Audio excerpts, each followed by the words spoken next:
Build this model. It's reliable, affordable. This color won't upset the neighbors. Besides, Mom and Dad would approve. We have fallen into a societal construct of building tract homes on a grid system within our own minds. We are allotted a small piece of land and offered a few cookie-cutter design options, no different than our neighbors next door.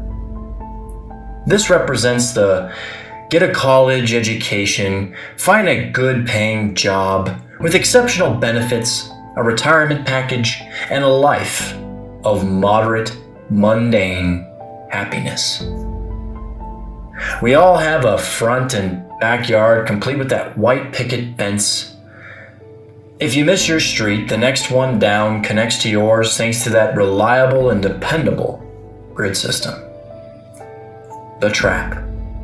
The trap of ordinary. It's predictable, safe, and requires very little risk.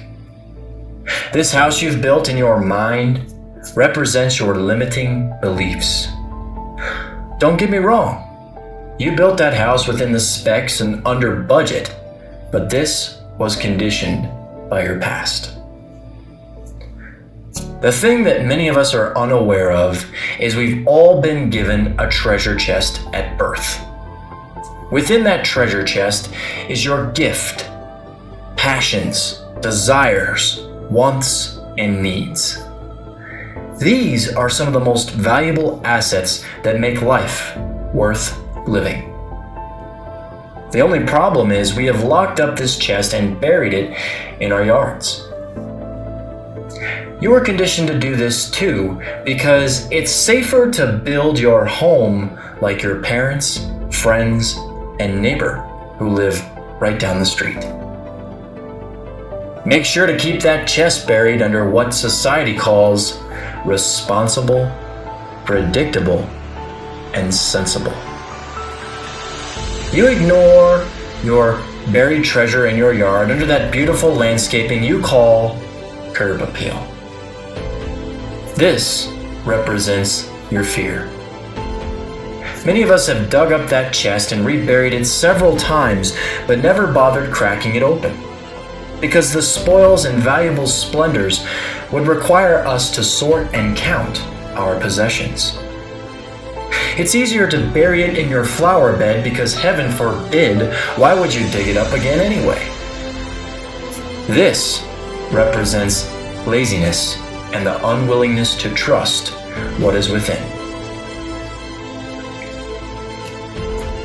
The few of us that have actually busted the lock off, threw open the lid, and counted the riches from within, find ourselves throwing the valuables back inside because we let our neighbors, friends, and parents remind us of how safe our little community is.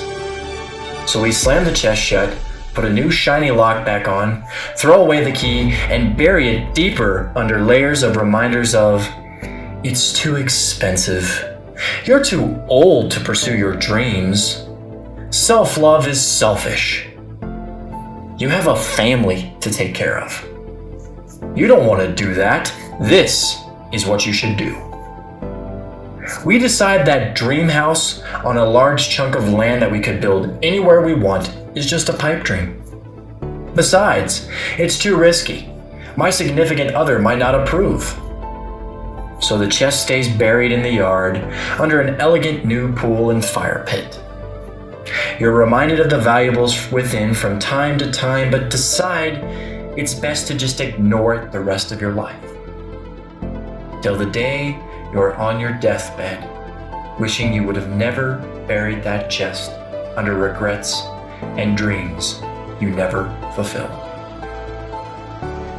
But then there are those who never bury their chest because they know their worth and what's inside. These are the successful people who make it happen. The dreamers, the visionaries, the rebels, the trailblazers, the leaders, the CEOs, or in most cases, the people the rest of the world wrote off as crazy or stupid. These are the people that live in that mansion up on the hill on 300 acres with no neighbors, who ignored the naysayers with their chest wide open out on display, showcasing the splendors of success, riches, and life they wanted because they chose to lead an extraordinary life.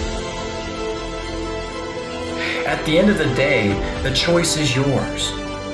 Either way, it's up to you. Maybe you'll think twice before you bury your treasures under the dirt and dust called regret. You could be that ordinary neighbor and adopt what I call the track home mindset. Or, better yet, build that dream house on a hill away from the naysayers who didn't believe in you.